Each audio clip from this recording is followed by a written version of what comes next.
कैसे आप सब, आशा करते हैं आप सब अच्छे होंगे। और आज फिर बने रहे एक नए वीडियो के साथ। और यदि आप क्लास 10 की तैयारी कर रहे हैं तो इस चैनल पे बने रहें।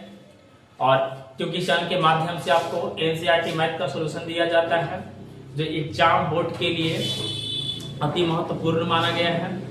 तो आप सब यहाँ देख रहे हैं, आज हम बात कर रहे हैं एक्सरसाइज 8.1 चैप्टर 8 का, है ना।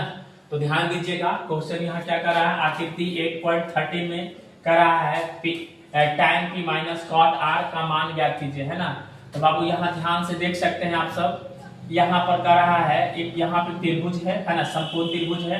और यहाँ पे दे रहा है PQ और यहाँ पर दे रहा है क्या QR और यहाँ क्या दे रहा है PR।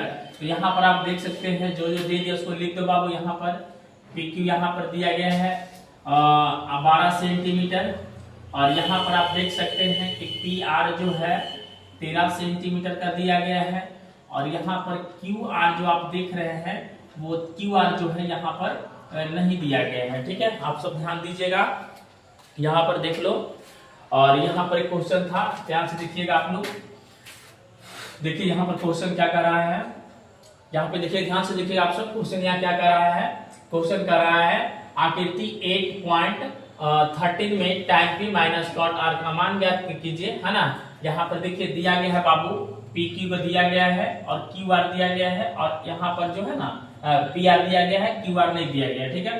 तो हमको सबसे पहले अगर इस प्रकार का मैथ हो बाबू तो यहाँ ध्यान दीजिएगा, यहाँ पर ये सबसे पहले हमको यहाँ पर आधार है, आधार को निकाल लेना है।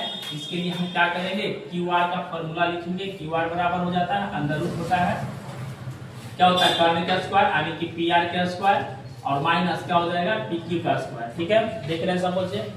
अब यहाँ पर ध्यान दीजिएगा आप सब, यहाँ पर जो है PR जो है बाबू, PR जो है 13 सेंटीमीटर का है और यहाँ पर QR जो है 12 सेंटीमीटर का है।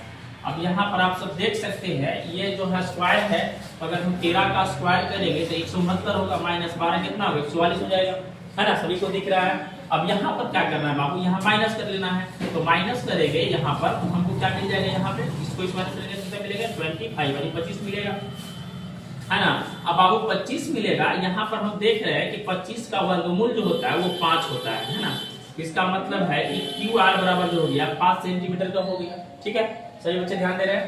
अब यहाँ पर ध्यान देना है बाबू, आपको यहाँ निकालना क्या था, तो निकालना था यहाँ पे tan p minus cot r, tan p minus cot r।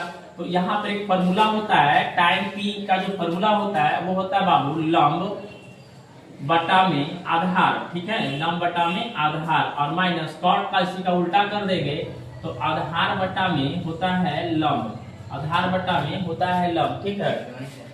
तो आप सब ध्यान दीजिएगा, है ना। अगर इस प्रकार का फॉर्मूला आपको याद नहीं है तो कृपया इस प्रकार के फॉर्मूला को रट ले, है ना, याद कर ले, ताकि इस प्रकार के मैथ एकदम बनाने में आसानी होगा। अब देखिए यहाँ पर लंब पूछ रहा है तो बाबू tan p पूछ रहा है तो p के सामने भुजा लंब होता है, जिसका मतलब है कि QR हो जाएगा। तो अगर ये लंब हो गया तो ये आधार हो जाएगा, तो p और यहाँ पर क्या बचेगा Q बचेगा माइनस।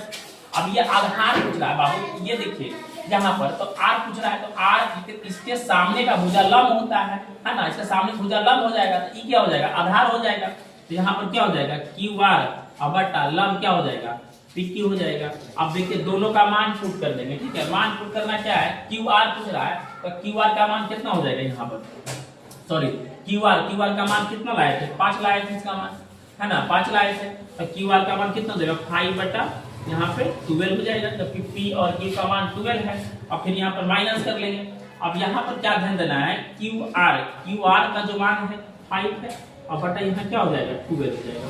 बाबू यहाँ पर आप सब देख रहे होंगे, अब यहाँ पर एक एलसीएम ले लेना है 12 का, तो 12 ही आएगा। इससे डिवाइड करेंगे तो 1 आएगा, 1 से मल्टीपल करेंगे तो 5 और सेम इसी प्रकार से इसमें करेंगे तो क्या हो जाएगा 5 हो जाएगा। अब यहाँ क्या होगा 0 बाई है, 12 इसको काट देंगे बाबू, यहाँ 0 आएगा, है ना। यानी कि हमारे क्या हो गया tan p minus cot r, यानी कि हम लिख सकते हैं ऐसे करके, अतः tan p minus cot r बराबर 0, है ना। तो यही हमको लाना था, जो कि ला दिए हैं, आ गया है। और आशा करते हैं कि आप सबको मैथ समझ में आ गया होगा। अगर मैथ समझ गए होंगे तो हमारे चैनल को लाइक सब्सक्राइब और शेयर जरूर करें, है ना, ताकि इस प्रकार के मैथ और भी बच्चे को दिक्कत हो तो समझ में आ जाए, बनाए कम से कम। और थैंक यू सो मच।